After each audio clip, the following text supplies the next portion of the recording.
Today we look at what many might consider to be a controversial subject: Islam and music. Why do some say music is good and some say music is haram? There is no specific verse of the Quran that says music should be disallowed, however many will quote Luqman 31 verse 6. It is fair assessment to say that could be in regard to music, however only Allah subhanahu wa ta'ala truly knows best in regard to that. In regard of my interpretation, it seems more of a judgment on those who did the manipulation, which we will address. I can, however, assess the scholars of Sufism who laid out some of the harshest fatwa on the subject. Ibn al-Qayyim and al-Qurtubi, for example. Both men students of Islam, the universe and mysticism during the Islamic Golden Age. Why would they go so much out of their way to condemn music? One would base fact on perhaps they could see into the future. Officially in 1955, 440 Hz became the international pitch standard. This would be in complete contradiction to the knowledge known to those during the Islamic Golden Age, as they would have understood Fibonacci and the golden ratio, for example.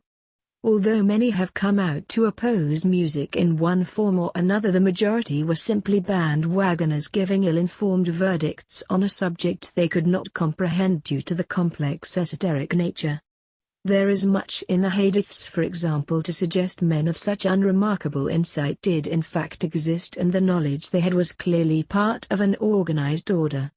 Ibn al-Qayyim even states that music is the trap of the Shaytaan and it clouds the mind, along with many other condemning and correct statements in regard to music. He states the following in Ighaathatul-Lahfaan: from among the artful machinations and entrapments of Allah's enemy Satan, with which he has snared those possessing little good sense, knowledge and deen faith, and by which he has stalked the hearts of the false and ignorant people, there is the listening to whistling, wailing, hand-clapping and song to the accompaniment of forbidden musical instruments. Such things block the Quran from people's hearts and make them devoted to sin and disobedience. For song is the Quran of ash-Shaytaan. It is a dense veil and barrier, preventing nearness to our Rahman. By way of such song, Satan deceives vain souls, making it appear pleasing to them through his cunning appeal to their vanities. He insidiously whispers false, specious arguments suggesting the goodness in song. These arguments are accepted, and as a result, the Quran becomes an object of neglect and abandonment. It can be stated and meditated that Ibn al-Qayyim was able to see into our present time and see what could happen when this pitch 440 Hz is the international standard.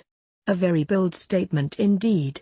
However, the evidence we have now and the access to such great philosophical, mathematical, scientific and literary works would strongly suggest this is the case.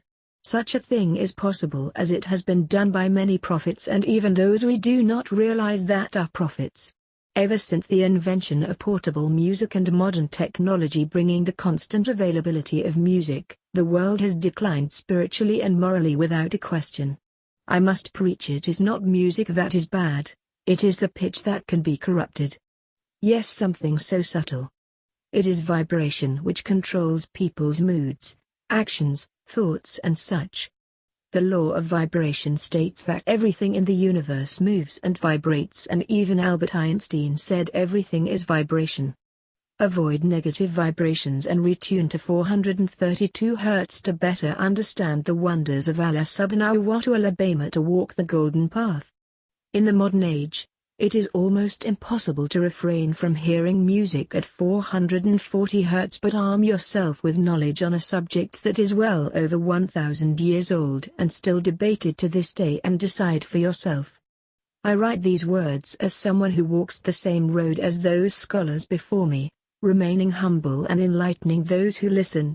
Personally, I believe music not to be haram, when listened to properly within the balance of the universe. Mystics from a millennium ago understood this, however they properly saw it fit to declare music haram, as it would be impossible to contain the repercussions of this world, thus meaning the negative vibrations. Those of learned mind in mysticism can decipher such things, but the average man and even the learned preacher cannot. You can study countless hadith to try to find answers, and yet all you will find is multiple contradictions between different eras and interpretations that will only confuse the non-initiate. You must look to sources beyond conventional religious wisdom to find such answers and take not literal interpretation.